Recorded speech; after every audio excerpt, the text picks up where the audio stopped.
नमस्कार साथियों, मैं आपका साथी अनिल गुर्जर। साथियों, आज के इस वीडियो में हम बात करेंगे आवधिक आकलन सप्ताह 20 कक्षा दूसरी विषय हिंदी के संबंध में। साथियों, इससे पूर्व जिन भी कक्षाओं के पहली, दूसरी, तीसरी, चौथी और जिस भी विषय के वीडियो बनाए हैं वो इस वीडियो के डिस्क्रिप्शन बॉक्स में दिए गए हैं। आप वहां से जाकर उन्हें देख सकते हैं। अगर आपको डिस्क्रिप्शन बॉक्स से वीडियो ढूंढने में समस्या है तो नीचे आपको लाइक, सब्सक्राइब और सामने बेल आइकन का बटन दिखाई दे रहा होगा। पहले लाइक करके सब्सक्राइब कर लीजिए और बेल आइकन पर क्लिक कर लीजिए। आप मेरे चैनल से कभी भी आप जो है कोई सा भी वीडियो जा करके देख सकते हैं और उसका नोटिफिकेशन भी पा सकते हैं। साथियों, ये है हिंदी विषय का जो ट्रैकर है। इसमें कक्षा दूसरी में और पहली में बहुत सारा अंतर है। आपको ट्रैकर को समझना होगा, उसके बाद जो है आप इसकी सही गणना कर सकते हैं। साथियों, बात पुराने जैसी है। मौखिक भाषा विकास, ध्वनि जागरूकता, शब्दांश एवं शब्द पठन, कहानी पठन, कहानी पढ़कर समझना और शब्दांश, शब्द एवं वाक्य लेखन, श्रुत लेखन।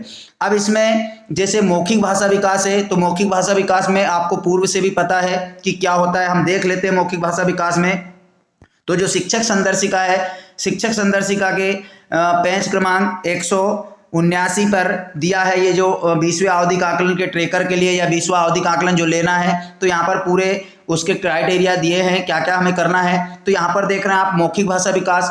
मौखिक भाषा विकास में करना क्या है कि नीचे जो दो चित्र दिए हैं इसमें से किसी एक चित्र पर जो भी आपका मन हो या जो बच्चा सरलता से बता सके उस पर आपको उंगली रखकर पूछना है कि इसमें आपको क्या दिखाई दे रहा है। बच्चा अगर कम से कम 2 या 3 वाक्य इसके बारे में, चित्र के बारे में अच्छे से बताता है तो उसे जो है हमें पूरे वाक्य में चित्र से जुड़ा हुआ पर टिक करना है। और कुछ क्राइटेरिया उससे पहले दिए हैं, कुछ नहीं बोला और चित्र से जुड़ा ही नहीं, तो चित्र से जुड़ा कुछ बोला। तो इस प्रकार से अगर 2-3 वाक्य वो बता देता है तो पूरे वाक्य से और चित्र से जुड़ा हुआ उस पर हम टिक करेंगे। इसी के साथ आपने देखा था कि वहां पर ध्वनि जागरूकता की बात की गई थी ट्रैकर में। ध्वनि जागरूकता में भी क्या दिया गया है, यहाँ पर 4 शब्दों पर हमें बात करना है।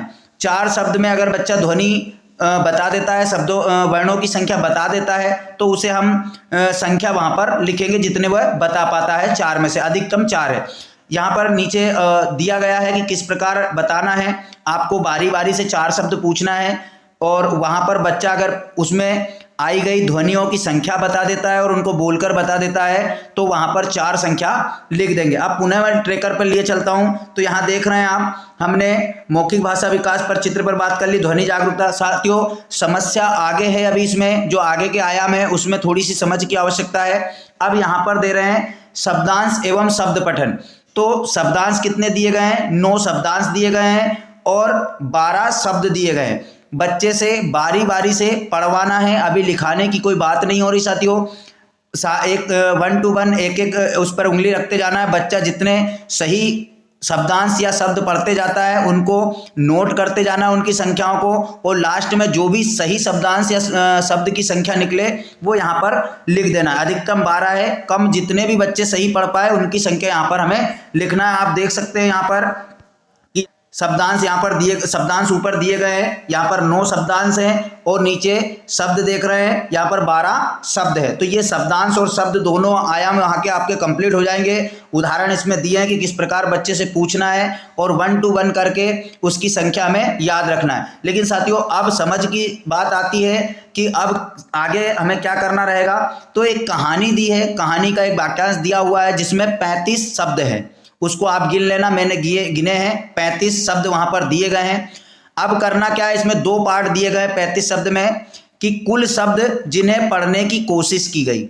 साथियों, जो शब्द बच्चा पढ़ पाता है उसे कोशिश की गई में नहीं गिनना है। जो अच्छे से पढ़ लेता है, पूरा शब्द जो अच्छे से बोल लेता है उसको कोशिश की गई में नहीं गिनना है। और यहां पर लिखा है कुल सही पढ़े गए शब्द, तो जो सही पढ़ लेता है उसको यहां लिख देंगे। अब बाकी के जो शब्द बचे, जैसे यहां पर आप देख रहे हैं एक बच्चे ने 35 में से 16 शब्द अच्छे से पढ़े, बाकी के ने 20 शब्द अच्छे से पढ़े। तो बाकी के जो बचे से उनमें से कितने पर उन्होंने कोशिश की और कितने ऐसे शब्द थे जो बिल्कुल भी नहीं पढ़ पाए। तो जो बिल्कुल भी नहीं पढ़ पाए उनकी गणना हमें यहाँ पर नहीं करना। जैसे फर्स्ट बच्चे का आप देख रहे हैं कि 16 उसने सही पढ़ दी और 6 पर उसने कोशिश की मतलब गलत बोला, लेकिन उसकी गिनती हुई। और जिस शब्द पर कुछ भी नहीं बोला तो उसकी गिनती हमें नहीं करना है। तो इस प्रकार से आप समझ गए होंगे कहानी पठन में 35 शब्दों में से। इसके बाद साथियों कहानी पढ़कर समझना। कहानी पढ़कर समझना में दो चीजें दी गई है, पूछे गए प्रश्न की संख्या, अधिकतम प्रश्न संख्या 3 है, और सही जवाब की संख्या। तो इसमें देख लेते हैं कौन से प्रश्न है और क्या हमें पूछना है। तो यहां ऊपर देख रहे हैं आप कहानी की मौखिक समझ। कहानी की मौखिक समझ, नीचे दिए गए जो प्रश्न है उनको बारी बारी से पूछ लें, लेकिन यहां पर एक शर्त दी गई है। शर्त क्या है वो आप देख लेंगे कि जो बच्चा 16 शब्द या 16 शब्द से ऊपर कहानी में से बता देता है उसी से इन प्रश्नों को पूछना है। अगर आपका बच्चा सही पढ़े गए शब्दों में 16 शब्द नहीं आते हैं तो उनसे ये प्रश्न नहीं पूछना है, और जो सामने हमने अभी देखा था कि पूछे गए प्रश्नों की संख्या तो वहां 0 कर देना है। लेकिन अगर बच्चा 16 शब्द से अधिक पढ़ता है, चाहे वो फिर 35 हो या 16 से ऊपर 17 जो भी हो, तो फिर उनसे प्रश्न बारी बारी से पूछना है। कितने प्रश्न हैं? 3 प्रश्न हैं। अगर मान लो बच्चा पहला प्रश्न नहीं बता पाता है तो दूसरा पूछे, दूसरा भी नहीं बता पाता है तो फिर उससे ना पूछे। तो इस प्रकार से सबका क्राइटेरिया है। अब बच्चा जितने जितने प्रश्न बताते जाता है उससे पूछते जाना है, और उनमें से कितने प्रश्नों के सही वह जवाब दे पा रहा है उसकी संख्या सामने लिखना है। मतलब पूछे गए प्रश्नों की संख्या अलग है और सही जवाब दिए गए प्रश्नों की संख्या अलग रहेगी। तो इस प्रकार से दोनों तरफ आ जाएगा। पहले बच्चे से 2 प्रश्न पूछे हमने, एक का सही जवाब दिया उसने, उसके बाद में सभी बच्चों से 3-3 प्रश्न पूछे, क्योंकि सबने 16 से ऊपर वहां पर शब्द बताए थे, सबसे प्रश्न पूछे। इसके बाद में शब्दांश, शब्द एवं वाक्य लेखन। यहां से अब लेखन की बात आती है। तो लेखन में क्या है? सही लिखे गए शब्दांश, सही लिखे गए शब्द और सही लिखे गए वाक्य। यहां पर लेखन कार्य 3 चीजों पर हुआ है, शब्दांश, शब्द और वाक्य।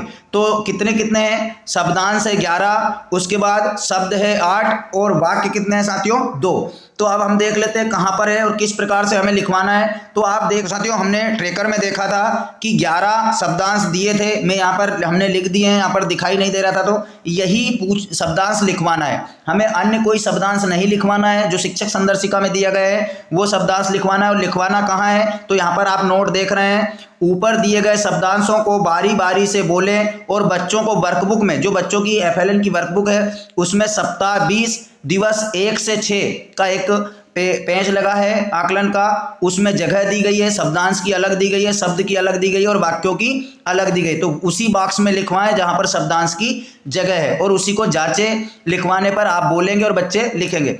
ठीक इसी प्रकार शब्द दिए गए हैं। तो साथियों शब्द यहाँ पर 8 दिए गए हैं, बारी बारी से आपको बोलना है। जितने शब्द बच्चा सही लिख पाता है उसको वहां पर ट्रैक करते जाना है, जांचना है आपको, और उसकी संख्या ट्रेकर में भरना है। अब बात करते हैं हम वाक्य की। तो साथियों वाक्य की गिनती कैसे करेंगे?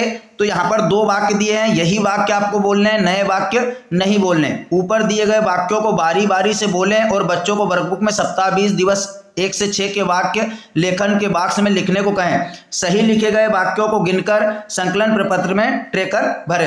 तो इस प्रकार से हमारा हिंदी विषय का यहाँ पर कंप्लीट हो गया है। आशा है आपको जानकारी समझ आई होगी। तो प्लीज़ आपको FLN संबंधी सभी विषयों के, सभी कक्षाओं के वीडियो मेरे चैनल पर मिल जाएंगे। तो जिन शिक्षक साथियों ने सब्सक्राइबर केवल वही शिक्षक करें जो पहली बार चैनल को देख रहा है और जिन्होंने अभी तक सब्सक्राइब नहीं किया है। तो साथियों आशा है जानकारी समझ आई होगी। तो प्लीज़ वीडियो को लाइक करें, अपने साथी शिक्षकों तक शेयर करें। तो साथियों मिलते हैं इसी प्रकार एक नए वीडियो के साथ में अगली बार। तब तक के लिए जय हिंद।